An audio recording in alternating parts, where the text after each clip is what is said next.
নমস্কার, সবাই কেমন আছেন? আশা করি সবাই খুব ভালো আছেন। আমিও খুব ভালো আছি। তো চলুন প্রতিদিনের মতো আজকের ব্লগটা এখন থেকেই শুরু করি। আজকে এখানে এত কুয়াশা পড়েছে, একটুও মনে হচ্ছে না যে আমি দার্জিলিংয়ে নেই। হয়তো যেতে পারিনি, কিন্তু পুরো অনুভূতিটা দার্জিলিংয়ের মতো। যেমন ঠান্ডা আর তেমন কুয়াশায় পুরো অন্ধকার হয়ে আছে জায়গাটা। দেখুন, আজকে পাখিরাও খুব একটা আশেপাশে কিচিরমিচির করছে না। তবুও আমি ওদের জন্য একটু খাবার নিয়ে যাচ্ছি, হয়তো খাবার দেখলে আসবে। তো ওদেরকে একটু নিমকি ভেঙে ভেঙে গুঁড়ো করে দিচ্ছি। তারপরে হয়তো ওরা একটু আসবে। একটু দাঁড়িয়ে যেতে মন চাইছে, কারণ ওদেরকে দেখতে এত ভালো লাগে। ওরা যখন ও বাবা দেখুন চলে এসেছে, দিয়া মাত্রই চলে এসেছে। কোথায় ছিল কে জানে, আসলে এত ঠান্ডার মধ্যে তো তাই জন্যই মনে হয় ওরা ওদের বাসায় ছিল। আসলে আমাদের চিনিও তো সকাল ৮টা না হলে ওঠেই না, জানেন। ৮টা, ৮:৩০ না হলেও ঘুম থেকে কী বলবো, মানে খাঁচার মধ্যেই চুপটি করে ঘুমায়। আর ঠান্ডার জন্য ওকে তো পুরো ঢেকে রাখা হয় খাঁচাটা। তো ওই জন্যই বলছি, তাহলে এদেরও তো কত কষ্ট হয় বলুন তো। তো এইসব ভাবনা চিন্তা করেই দেখি খাবারটা দিতে তো চলেই আসলো দিব্যি। তো আজকে কুয়াশাটা দেখে মনে হচ্ছে প্রচণ্ড ঠান্ডা পড়বে, কারণ কুয়াশাটা শুধু না, তার সাথে হাওয়াও বইছে দুর্দান্ত। এত ঠান্ডায় আজকে রান্না বান্না টুকিটাকি সেরে ফেলেছি কাজ। আর আজকে কি করেছি জানেন, একটা বড় ভুল।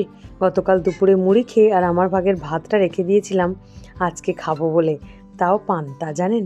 আর গতকাল রাতে আর ওই বাবা খেয়ে নেবে বলছিল, আমি বললাম না না, আমার কয়েকদিন ধরে খুব পান্তা খেতে ইচ্ছে করছে, আজকে খাবো। কিন্তু ভাবতেও পারিনি যে এইভাবে এই ঠান্ডাটা পড়বে আজকে। আর পান্তা কেন, পান্তার জলও খাওয়া যাবে কি সন্দেহ। ঘরের মধ্যে চুপটি করে বসে আছি, রান্নাবান্না করে আর ওই কম্পিউটারে চলে গেছে, ওর বাবা ডিউটি বেরিয়ে গেছে। তারপরে এখন বাজে প্রায় 12:30টার মতো, বাইরে বেরিয়ে আমি পান্তাটা নিয়ে বসেছি। রোদ্দুর তো হালকা হালকা উঠছে, আবার বন্ধ হয়ে যাচ্ছে, মানে সূর্য ডুবে যাচ্ছে। তো এই ফাঁকেই আমি ভাবলাম না, পান্তাটা যখন খাবো ঠিক করেছে যে খেয়েই নিই। তো আমি পান্তাটা নিয়ে বসে গেছি। খুবই ঠান্ডা, মানে পান্তাটা মনে হচ্ছে যেন ফ্রিজ থেকে বার করা হয়েছে, এরকম একটা জলটা হয়ে আছে। তারপরে এই কাঁচা লঙ্কাটা চটকে, লেবুটা চটকে মাখিয়ে নিচ্ছি। দুর্দান্ত লাগছে, কিন্তু ভয়ও লাগছে যে এত ঠান্ডার মধ্যে শরীর খারাপ করে যাবে না তো পান্তাটা খেয়ে। গরম গরম আলু ভাজাও করেছিলাম জানেন, আর নিজের ভাগে আজকে ভাতের চালও নিইনি, জানি পান্তাটা খাবো। কিন্তু সকালে ভেবেছিলাম ঠান্ডা ঠিক আছে, কিন্তু 10টা 11টার দিকে রোদ্দুর যেমন উঠে যাবে, আমি পান্তাটা রোদে বসে খেয়ে নেব। কিন্তু সেটা যে এইভাবে হবে আমি ভাবতেও পারিনি, যে আজকে একদমই রোদ্দুর উঠবে না। তবে এখন বাজে 1টার মতো, তখন একটু বেশ রোদ্দুর উঠেছিল বাইরে, আমরা তখন বসেছিলাম। তারপরে বসে থাকতে থাকতে দেখি একটা ফেরিওয়ালা এলো, তার কাছ থেকে কটা চুবড়ি কিনলাম। 4টে কিনে নিয়েছি। কয়েকদিন থেকেই ভাবছি চুবড়ি কিনবো, সেটা আর হয়ে উঠছে না। এই চুবড়িগুলো লাইলনের, আর এরকমই চুবড়ি এর আগে আমার এই তো আরও 3-4টে কেনা ছিল। আর আজকে অন্য কালার পাইনি, এই দুরকম কালার ছিল, তাই 4টে নিয়ে নিয়েছি। এই চুবড়িগুলো লাইলনের আর খুবই টেকসই, তাই জন্যই এতগুলো নিয়ে নিয়েছি। আর ঠাকুরের জন্য কয়েকটা আগে নিয়েছিলাম, সেগুলো উপরে তোলা আছে। তো আমি এখন বিকালবেলা হতেই আনাজটা কাটতে বসে গেছি। কাটতে বসিনি, দাঁড়িয়ে দাঁড়িয়েই কাটছি। আসলে অসীমা প্রচণ্ড হেল্প করে, আপনারা দেখেছেন বিকালের সবজিটা প্রায় ওই কেটে দেয়, রাতের মানে সকালের সবজিটাও কেটে দেয়, বা মানে বিকালবেলা কেটে নিই আর কি ওর কাছ থেকে, বা আটাটাও মাখিয়ে দেয় অনেক সময়। কিন্তু আজকে ও যাবে বাপের বাড়ি, তাই আমাকেই কাটতে হচ্ছে। তাই আমি ঠিক করলাম সকালবেলা এত তাড়াহুড়োর মধ্যে কি করব না করব, এখনই কেটে নিই। আর এত ঠান্ডার জন্য আজকে ঠিক করেছি কালকে সকালে আমি খিচুড়ি বানাবো, তাই জন্যে খিচুড়িরই সবজি কাটছি। অনেক রকম টুকিটাকি সবজি শীতকালে তো থাকেই ঘরে, তো সেটা দিয়েই হয়ে যাবে মোটামুটি। একটু ফুলকপি কেটে নিয়েছি আর একটু গাজর কেটে নিচ্ছি। আজকে ভাবছি কালকের খিচুড়িটাতে একটু বিটও দিয়ে দিই একটা ছোট করে, বেশ লাল হয়ে যাবে এখানে। তবে আমি করব কিন্তু আলো চালেরই খিচুড়ি, তো সেই জন্যই অল্প অল্প ছোটো ছোটো করে কাটছি। তবে একদম অল্প করেই বানাবো, বেশি বানাবো না। তবে কিছু কিছু সমস্যার জন্য কাজগুলো একটু এগিয়ে এগিয়ে রাখছি বলে অনেকটা আবার তাড়াহুড়োও হয়ে যায়। সকালবেলা এইগুলো করে ওঠা তো সম্ভব হয় না, আপনারা জানেন সকালে খুবই তাড়াহুড়ো থাকে। কড়া বসিয়ে, মানে গ্যাসে কড়া বসিয়ে, আর তারপরে এদিকে যদি এইগুলো আমি কাটতে থাকি যথেষ্ট সময় লাগে। তারপরে এগুলো ধোয়া, জল ঝরানো করতে করতে আবার খিচুড়ি শুনতে এক চাপানে, কিন্তু সময় লাগে অনেকটা, এটা কিন্তু মানতেই হয়। খেতেও দুর্দান্ত লাগে, কিন্তু সময়টা খুবই দারুণ লাগে, কারণ এতটা সময় ধরে আমার সম্ভব নয় সকালবেলা এগুলো করা। তাই যতটা পারছি করে রাখি। আজকে রাতের হয়তো খাবার নাও করতে পারি।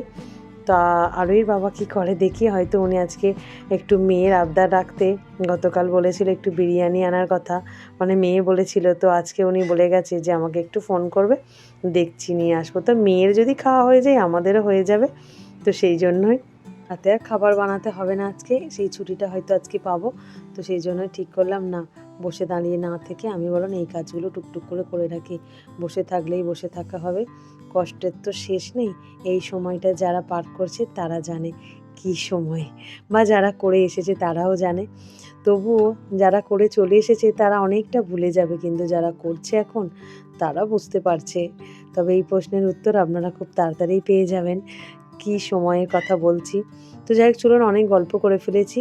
কয়েকটা বিনস দিয়ে দিচ্ছি, মানে বেশি বিনসও দেবো না, কারণ একই রকমভাবে কাঁচা লঙ্কাটা ভাবছি চিড়ে চিড়ে দেবো, একটু ঝাল ঝাল। আবার আমার একটু বেশি খেতে ভালো লাগে, তাই ভাবছি কাঁচা লঙ্কারই ঝালটা বানাবো। এর আগের বারে যখন খিচুড়ি করেছিলাম, পিকুকে অসীমাকে সবাইকে ডেকেছিলাম আমার সাথে একসাথে খাওয়ার জন্য, এবং কলা পাতায় করে খেয়েছিলাম ঠিক চড়ুই ভাতির মতো। তখন কিন্তু আলুর দম ছিল। তো আরোহীকে দিয়ে একটু রসুনও ছাড়িয়ে রেখেছি, ভাবছি কালকেও আমি একটু অল্প করে আলুর দম আর এই খিচুড়িটা বানাবো। খিচুড়ির সাথে না একটু কিছু না থাকলে ভালো লাগে না। চাটনিটা অল্প করে কড়াই আছে, আর একটু আলুর দম বানিয়ে নেবো, ব্যাস হয়ে যাবে খিচুড়ি আর আলুর দম। তবে একটু ওর সাথে মাছের ঝাল হলেও দুর্দান্ত হতো, তবে কালকে আর মাছের ঝাল করব না, আলুর দম খিচুড়ি বা ডিমের তরকারিও হতে পারে। যাই হোক, একটু মটরশুঁটিও ছাড়িয়ে নিই। তবে হ্যাঁ, খিচুড়ির সাথে কিন্তু যাই বলুন আর তাই বলুন, একটু আলুর দম বলুন বা একটু বেগুন ভাজা, এটা কিন্তু মাস্ট যাই, তাই না? তবে বেগুনটা আজকে আর কাটবো না, যদিও হয় কালকে সকালে কাটবো।